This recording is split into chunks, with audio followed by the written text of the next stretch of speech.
During the exciting process of constructing my title sequence for my coursework at AS level, I have learnt about and how to use an abundance of different technologies.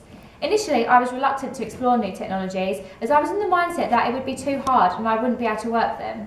Nevertheless, I began to use different websites, softwares and other technologies and now feel that I'm in a vastly better position than I was before I began the coursework process. One technology I have heightened my expertise in is in the making of Prezis on a computer. Prezi is a free-to-use website where their users can make anything from a plain and simple slideshow to an elaborate design presentation, including YouTube videos and voiceovers. I used this during the pre-production of my product in order to analyse various other movies' title sequences, and I also used it as an innovative technology to convey my production ideas. At first, it was hard to grasp when I found things such as inserting voiceovers really difficult. However, as time went on, I was able to produce increasingly sophisticated presentations and gained a higher grade with this experience. Furthermore, Prezi certainly wasn't the only technology I had to learn to use to a high standard in order to achieve an exciting ending product. I also had to learn how to use Adobe After Effects. This was a huge struggle as I wasn't familiar with the software before my coursework, and I found and still find Adobe highly complex. However, I did use this for green screening a moving flame onto a candle and did it to the extent where no background whatsoever looked out of place. I had a lot of help with this as I couldn't grasp the technology straight away and still find it difficult to produce an ending product.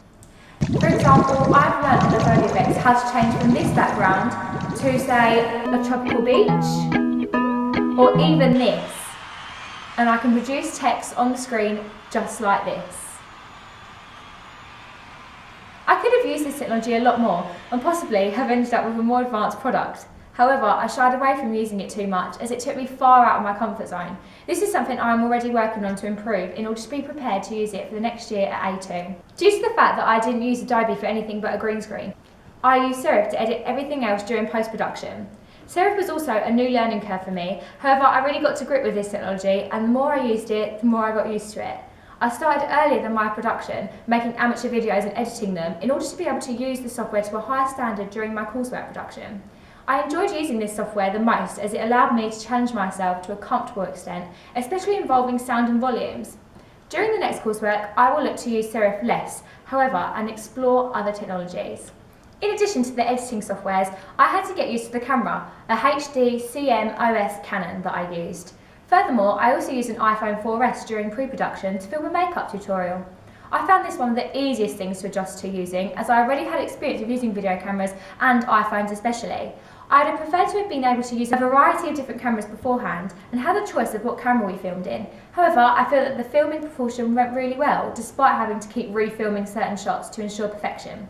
I'd like to be able to use all of the settings on the camera and be able to understand more about the technology behind it during our next coursework piece. Moreover, another technology that I was used to using was YouTube. This enabled us not only to upload our final product, pitch and interviews for people to see, but also let us observe videos from other media products from AS level students, and we were able to gain ideas on what to do and what not to do. I found this extremely useful as it gave us inspiration. For example, one video gave us the inspiration to do a gore sequence as theirs was to a high standard and inspired us to partake in a horror title sequence. Lastly, we use Weebly to portray our products to the examiner. This is another free-to-use website where anyone can start a blog and be as simple or as creative as desired. We were all thrown in the deep end with Weebly and were told to learn to be able to use it ourselves. Initially, this worried me. However, I now realise how much I benefit from this process as I was able to use and learn about it in my own way. One thing I disliked was how complex it was to add pages. However, now I know how to use it, I find it highly easy and accessible. We use Weebly for our pre-production, production, post-production and for this evaluation, and therefore need to organise and make it in a way which will convey not only top quality pieces but also a part of our personalities, as we can make it as unique as possible. We put things such as interviews and genre movie analysis onto our pages to show how much work and thought has gone into creating our final product. Adding to this, we were able to upload everything to an online service where everything is saved and cannot be lost, which is hugely reliable, and this enables us not to have to worry about losing an abundance of sheets and coursework pieces. A diary is also key for keeping everyone up to date with our latest product, and my group took our initiative and made a Tumblr page and an Instagram page which links to our Weebly in order to 1. Promote ourselves through different technologies, and 2. Show the examiner that we are able to take our initiative, use different technologies and also to be independent and think outside the box. Thank you for watching. I hope you enjoyed my video about technologies that I used during the coursework process. Subscribe to our YouTube channel. Thank you.